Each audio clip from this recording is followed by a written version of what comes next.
Ouin, ouin, je suis dans le fauteuil, je suis dans le château. Craquage le mec. Bonjour à tous. Je tenais à remercier dans un premier temps mes abonnés. On vient de passer la barre des 1000. À savoir qu'à titre informatif, je m'étais donné 1 an pour atteindre ce fameux palier des 1000. On peut dire qu'il est largement atteint. Quoi qu'il en soit, nouvelle vidéo. On va parler de la suite des événements. Si vous n'avez pas suivi, je vous invite à voir toutes les vidéos précédentes où on a mis les pièces du 530D sur le 525.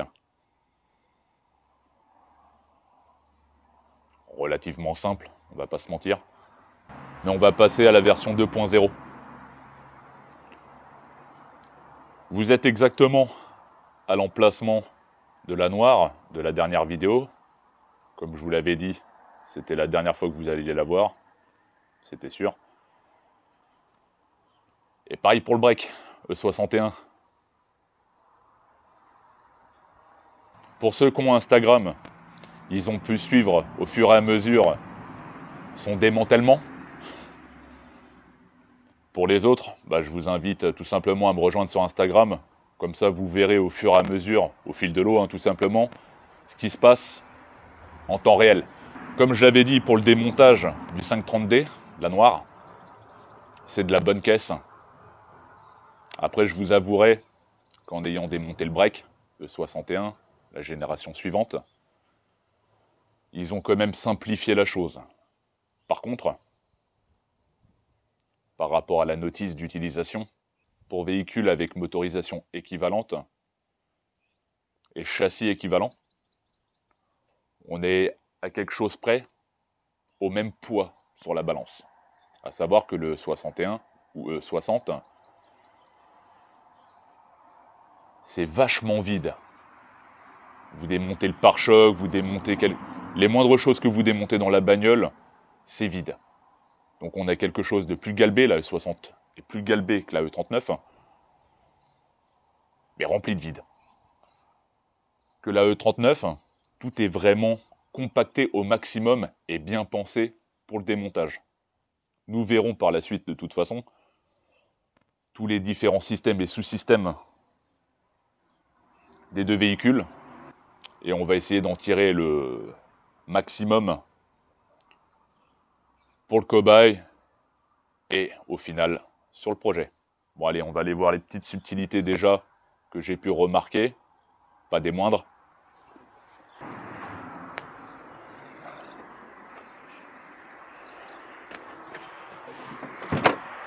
Hop là.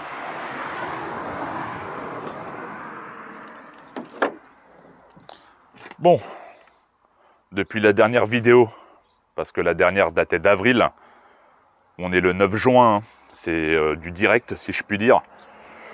Donc, pour les petites subtilités, petites, pour ce qui concerne le 60 ou même les E90, tout l'avant est en alu. Tout le châssis complet de la caisse est en alu. À savoir que là, on est sur de l'acier, mais pas que. Capot est également en alu sur les 60. Les ailes, et comme je vous l'ai dit, il y a pas mal de vide. Donc, si jamais quelqu'un fait des éléments en alu ou en carbone, faites-moi signe. Ça m'intéresse. Comme d'hab, le poids, c'est l'ennemi. Donc, on va essayer de se servir des petits stratagèmes des générations suivantes pour améliorer tout simplement notre vieille E39. À savoir que je ne suis pas le seul à penser que l'ennemi c'est le poids. Je pense que même par rapport au TU2, des M57 TU2 avec bloc alu, c'est un gain de poids non négligeable. Donc ils ont essayé de gratter un maximum de poids partout. Bon, le reste de la structure reste en acier, mais vraiment tout l'avant c'est impressionnant. De toute façon vous le voyez, là c'est de l'alu. Et puis là on a directement sur les parties passage de roue en direct. Vous revirez le passage de roue, vous voyez tout le système de freinage à travers le capot. Donc ils ont fait le ménage au niveau de la partie avant. On reste sur des trains roulants en alu au même titre que celle-ci. Que dire d'autre? l'embrayage commence à mourir gentiment. Sur place, ça va, mais dès qu'il y a une montée et que le turbo se met à charger, quand le compte tour commence à monter plus vite que le compteur kilométrique, c'est que ça commence à être un peu la fin. De toute manière, dans pas long, elle va finir tout simplement ici, au même titre que le break. Je vous avouerai que je vais jongler sur pas mal de sujets, donc c'est un peu le bordel dans ma tête. Il va y avoir plusieurs ateliers, à proprement dit, avec le cobaye posé sur chandelle, avec des montages des différents éléments au fur et à mesure, des poses moteurs, train roulant et j'en passe. Et le reste va se passer dans le garage. D'ailleurs, je pense que là, on a fait le tour.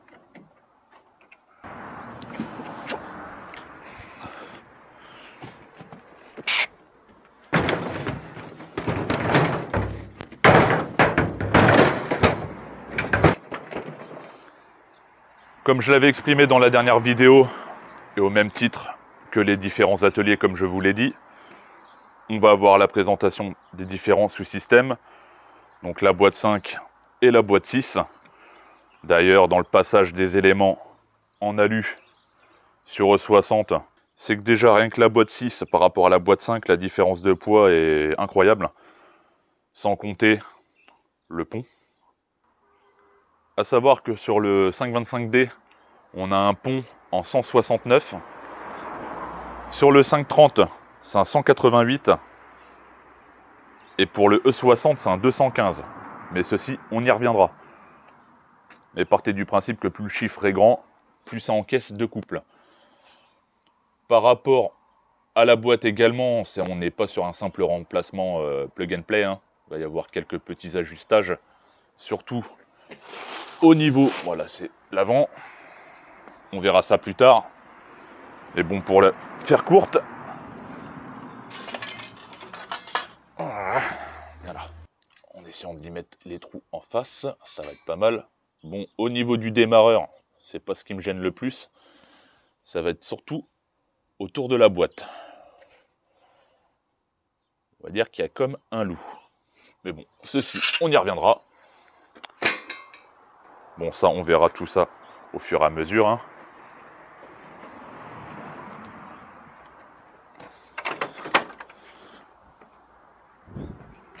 Ça fait plaisir de récupérer un jardin digne de ce nom.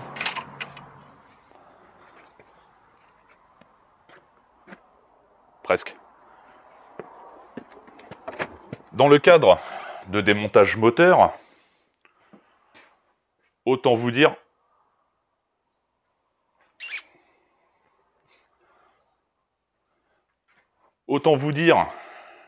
qu'avec le bordel que j'avais avant, c'était compliqué de faire quelque chose de viable. Donc je me suis refait un établi digne de ce nom avec ma servante qui était dans le coin.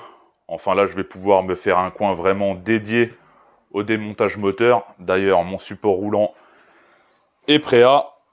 Mais je ne vais pas simplement m'en tenir à démonter le bloc.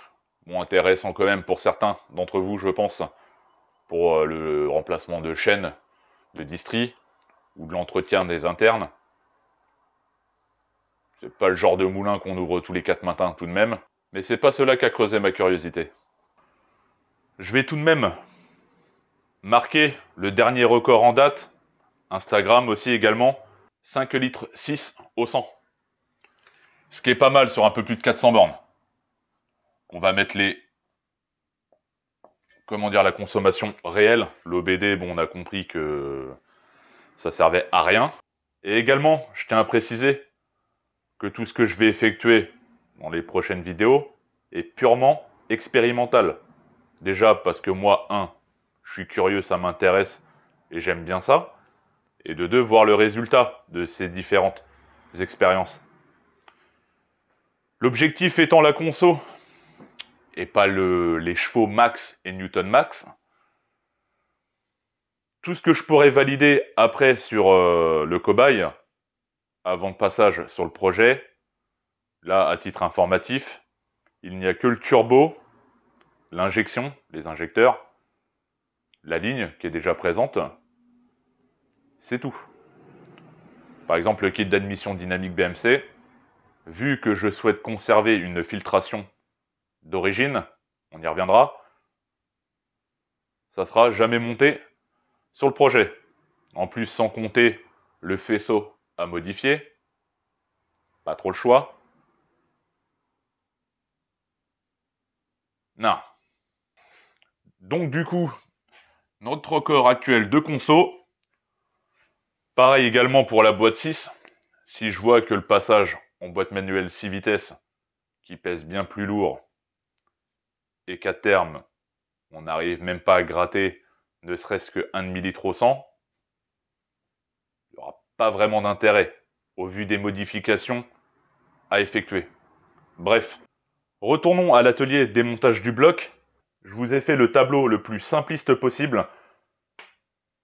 Piston, bielle, vilebrequin, poids mort haut, poids mort bas, la course, l'alésage en rouge, la course en vert, 525D E39, 530D E39 et au milieu, on a le 525D E60, E61. En gros, c'est les blocs que je dispose. On va voir la cylindrée en face. Du coup, on peut constater rapidement qu'il n'y a que le 525D E39 qui dispose d'un alésage en 80. Soit dit en passant, le plus petit. Mon but étant de récupérer l'alésage le plus petit, et vous vous rappelez du fameux tableau, le plan, le principe du super carré. À savoir que dans le groupement du M57, c'est le moteur qui s'approche le plus d'un moteur carré. C'est toujours un long course du coup, mais c'est ce qui se rapproche le plus d'un moteur carré. Moteur carré, c'est-à-dire on aurait un alésage égal à la course. Du coup, dans le principe, on a également le seul M57 en super carré, le 525D E60, avec une course à 75 pour un alésage de 84. Donc à ce sujet, j'ai envie de dire, c'est le moteur qui sera amené à prendre le plus de tours minute possible. Et ensuite, on a notre 2,9 litres, ce qui se rapproche le plus de notre 2,9 litres, le 530D E39. Le but, ça va être de récupérer l'alésage le plus petit en 80, et également la course la plus courte.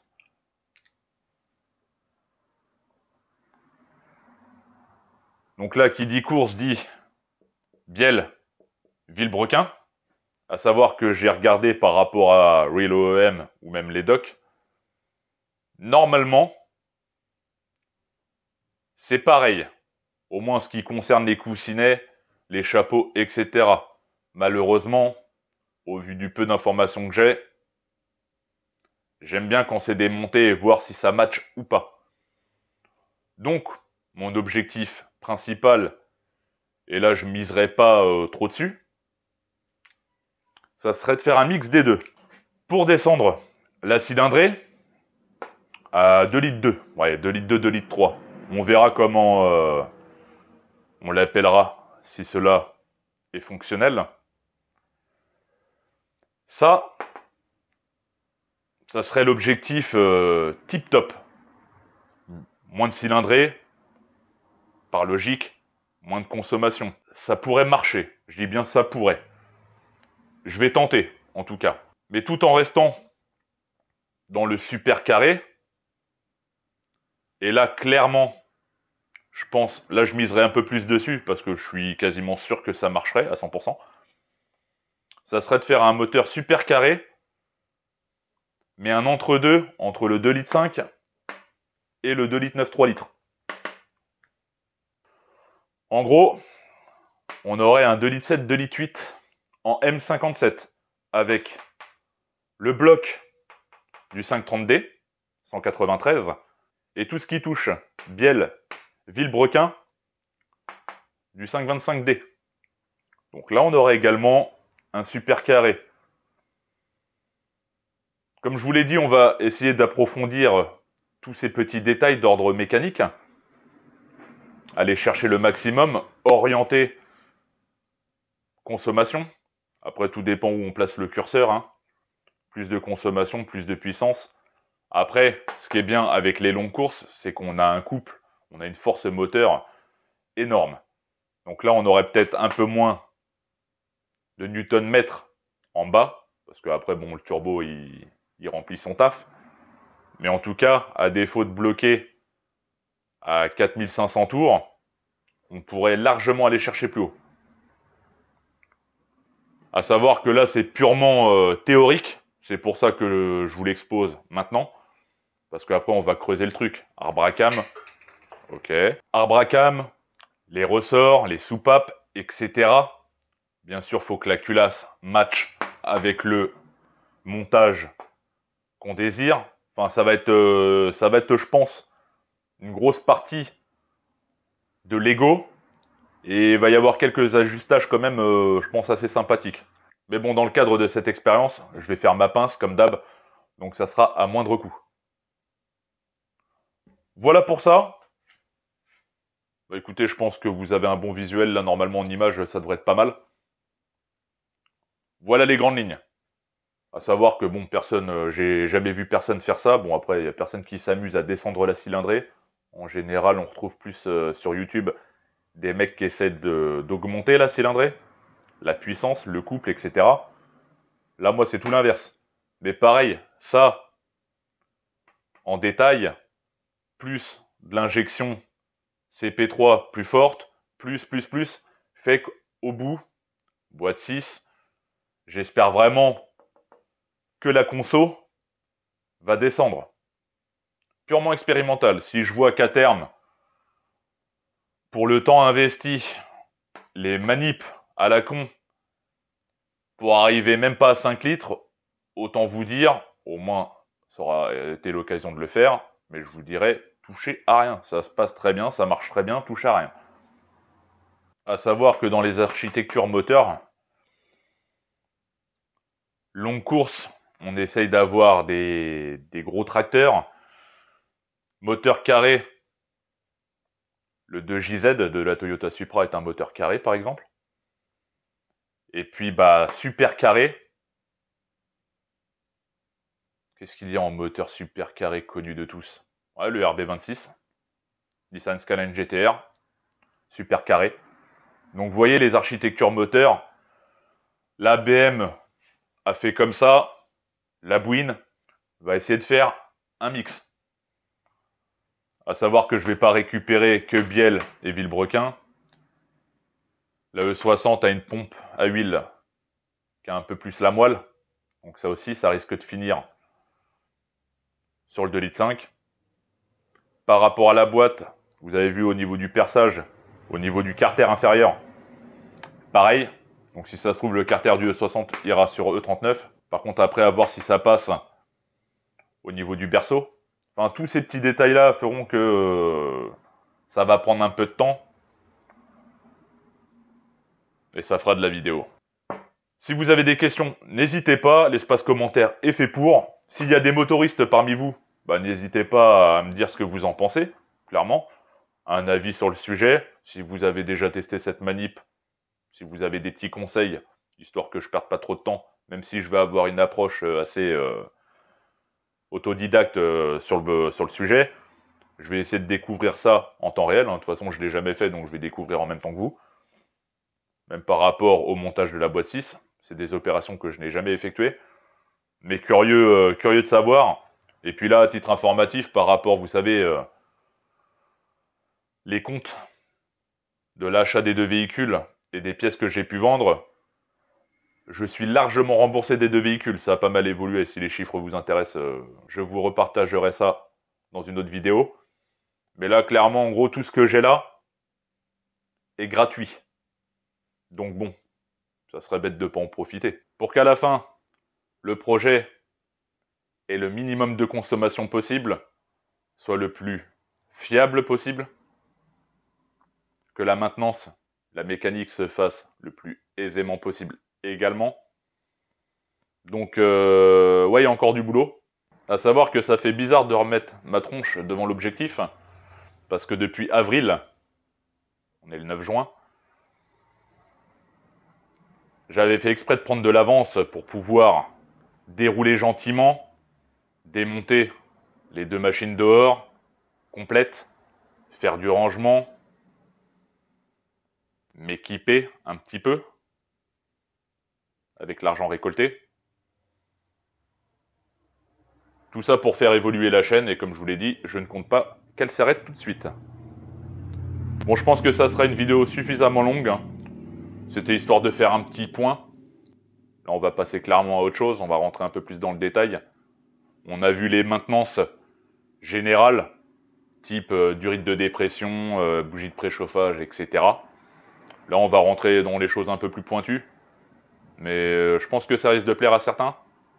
Et puis au même titre que mettre sa voiture sur circuit, en démonter une intégralement, là, ça va vous permettre de savoir exactement comment chaque élément fonctionne. Et puis rien que pour trouver la panne, quand vous savez qui fait quoi, c'est quand même plus simple de fonctionner par élimination que quand on ne sait pas du tout comment ça marche et quel élément est où dans la bagnole. Compliqué. Tout ça pour que vous deveniez des connaisseurs de vos caisses. Et puis comme d'hab, pour le 39, mais valable aussi sur le 46, le 60, enfin toutes les BMW de ces générations-là. Comme d'hab, abonnez-vous. Mon objectif étant, déjà 1, atteindre les 1000 abonnés, et de 2, que vous fassiez votre mécanique vous-même, à moindre coût, et que vous sachiez ce que vous faites, pourquoi vous le faites, etc. D'après les commentaires que j'ai pu avoir, ça a l'air d'être un objectif atteint et j'en suis content. Mais bon, vous savez comment ça marche. Si un jour je compte espérer avoir des sponsors ou des réductions, parliez de fournisseurs de pièces professionnels et autres, malheureusement, il faut avoir une certaine audience. Comme je l'ai déjà dit, je n'ai pas recouru à la publicité agressive en mettant des posts sur Facebook ou j'en passe. Je suis resté simplement sur YouTube avec un petit compte Instagram affilié. Après, libre à vous si vous voulez partager la chaîne. Vous avez mon feu vert. Bon allez, je vous dis à très bientôt. Bye.